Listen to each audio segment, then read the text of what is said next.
इस वीडियो में हम जानेंगे कि प्राचीन भारत में पांडुलिपि लेखन की परंपरा कैसी थी, इसमें किन सामग्रियों का प्रयोग होता था, पांडुलिपियां कैसे बनाई जाती थीं और यह परंपराएं आरंभिक भारतीय साक्षरता और पुस्तक संस्कृति के बारे में हमें क्या बताती हैं। पर कहानी पांडुलिपि से आरंभ नहीं होती। यदि कोई संस्कृति पांडुलिपियां या पुस्तकें बना रही हैं तो इसका स्पष्ट अर्थ है कि वह लेखन से पहले से ही परिचित हैं। तो पहले हमें लेखन की उस परंपरा को टटोलना होगा जिसकी जड़ें हम जितना सोचते हैं उससे कहीं अधिक गहरी हैं। और अधिकांश प्राचीन सभ्यताओं में लेखन का सबसे आरंभिक भौतिक प्रमाण टिकाऊ सतहों पर उकेरे गए अभिलेखों से मिलता है। यही बात प्राचीन भारत पर भी लागू होती है। यदि आप किसी इतिहासकार से पूछें कि भारत में लेखन का सबसे पुराना साक्ष्य क्या है, तो उसकी उंगली अशोक के अभिलेखों की ओर उठेगी जो 3री शताब्दी ईसा पूर्व के हैं। कुछ विद्वान इससे भी पुराने अभिलेखों का तर्क देते हैं, पर चूंकि यह दावे अब भी विवादित हैं, इसलिए आइए हम प्रचलित समझ पर ही टिके रहें कि अशोक के अभिलेख हमारे सबसे आरंभिक भौतिक प्रमाण हैं। पर यहाँ एक पेंच है। जैसे कि कहा जाता है, प्रमाण का अभाव अनुपस्थिति का प्रमाण नहीं होता। केवल इसलिए कि हमारे सबसे पुराने बचे हुए अभिलेख अशोक के काल के हैं, इसका यह अर्थ नहीं है कि लेखन उससे पहले था ही नहीं। जरा सोचिए, हो सकता है पत्थर पर उकेरने से पहले लोग पत्ते या लकड़ी पर लिख रहे हों जो समय की मार झेल ना सके और मिट्टी में मिल गए। और वास्तव में हमारे पास मौर्य पूर्व लेखन के संकेत हैं। बस यह संकेत पत्थरों से नहीं बल्कि साहित्यिक स्रोतों से आते हैं।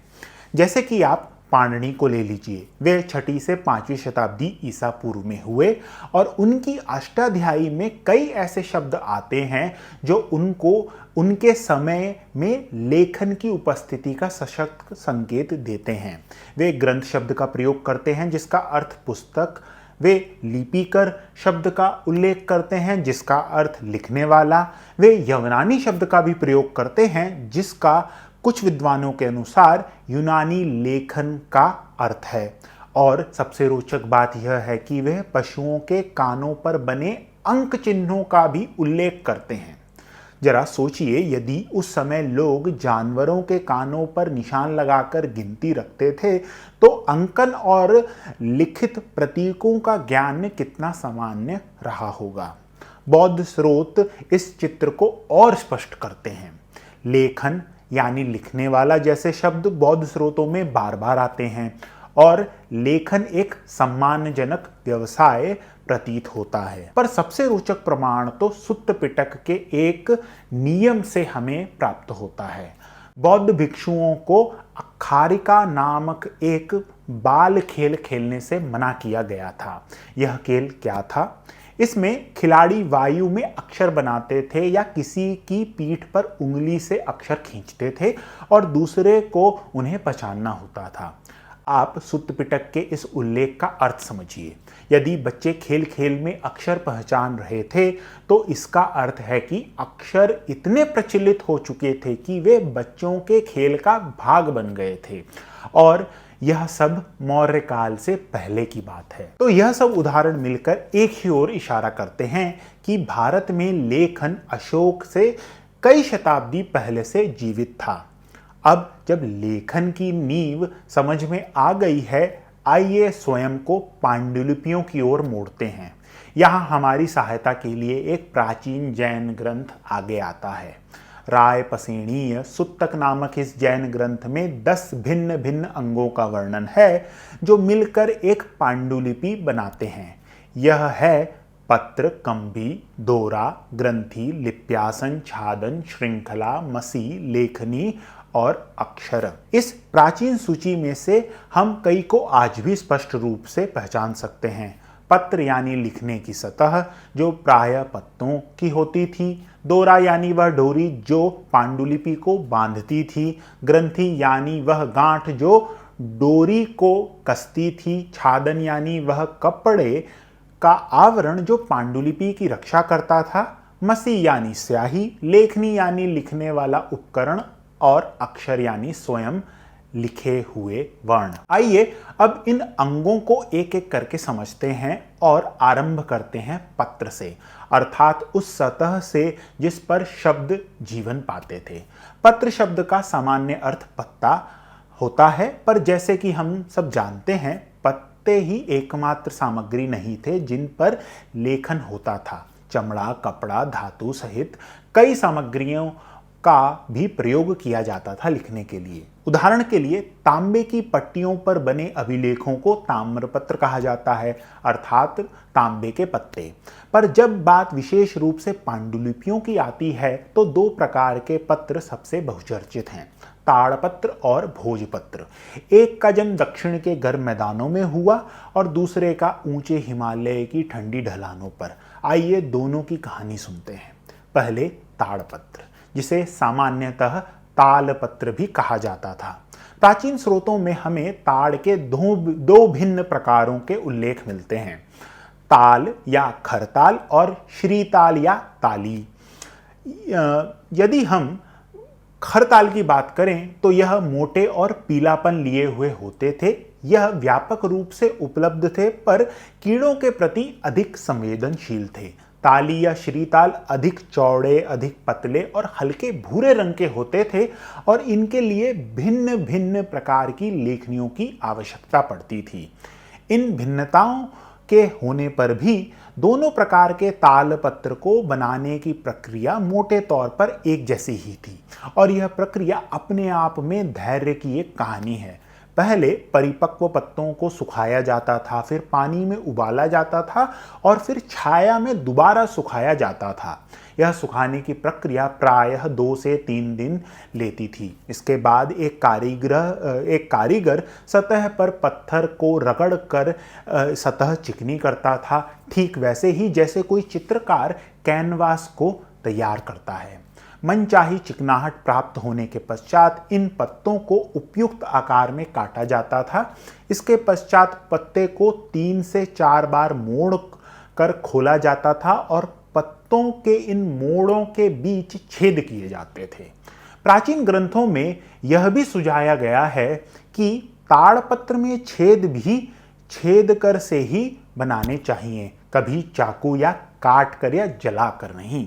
इसके पश्चात 2 लकड़ी के तख्ते जो कि अच्छा हो कि पत्तों की तुलना में कुछ मिलीमीटर बड़े हों, उनमें भी छेद किए जाते थे। यह लकड़ी के तख्ते पांडुलिपि के आगे और पीछे आवरण बनाते थे, मानो किसी पुस्तक की कवर हो। और ताड़पत्र तथा दोनों लकड़ियों के तख्तों को बांधने के लिए इन छेदों में से एक सूती डोरा पिरोया जाता था। बांधने के बाद पांडुलिपियों को प्रायः लाल, कभी कभी पीले कपड़े में लपेटा जाता था, जैसे किसी अनमोल वस्तु को सहेज कर रखा जाता है। हमने यह तो देख लिया कि ताड़पत्र कैसे बनते हैं। अब यहाँ एक रोचक प्रश्न उठता है, ताड़पत्र और भोजपत्र में अधिक प्रयोग किसका होता था? तो इस प्रश्न का जब हम उत्तर देखते हैं तो कुछ प्रमाण संकेत देते हैं कि शायद प्राचीन काल में भोजपत्र की तुलना में ताड़पत्र का ही अधिक व्यापक प्रयोग होता था। इसका एक रोचक उदाहरण तक्षशिला से हमें प्राप्त होता है। वहां से मिली एक तांबे की पट्टी जो कि 1ली शताब्दी ईस्वी की है, ठीक ताड़पत्र की तरह गढ़ी गई है। सोचिए, यदि कोई धातु की पट्टी को भी ताड़पत्र का आकार दे रहा है तो ताड़पत्र उस समय कितना जाना पहचाना रूप रहा होगा। इसके अतिरिक्त हमें जातकों में और कौटिल्य के अर्थशास्त्र में भी ताड़पत्र का उल्लेख मिलता है। इन उल्लेखों से यह स्पष्ट हो जाता है कि ताड़पत्र का प्रयोग अधिक होता था, परंतु भोजपत्र का भी प्रयोग होता था और उसका भी एक अपना स्थान था। भोजपत्र की कहानी हिमालय की ऊंचाइयों से शुरू होती है। जैसे कि नाम से ही पता चलता है, यह पत्ते से नहीं बल्कि छाल से बनते थे, विशेष रूप से भुर्ज वृक्ष की भीतरी छाल से, जिसे अंग्रेजी में हिमालयन बर्च कहते हैं। भुर्ज पत्र को तैयार करने की शैली ताड़पत्र से पूर्ण रूप से भिन्न थी और कहें तो कहीं अधिक संवेदनशील थी। पहले भीतरी छाल को वृक्ष से अलग किया जाता था और यहाँ एक चकित कर देने वाली बात सामने आती है। इस भीतरी छाल में कई पतली पतली परतें होती थीं, जिनकी संख्या मोटे तौर पर 40 से 50 तक की होती थी। कल्पना कीजिए, एक छाल के भीतर 50 पन्ने छिपे हुए होते थे।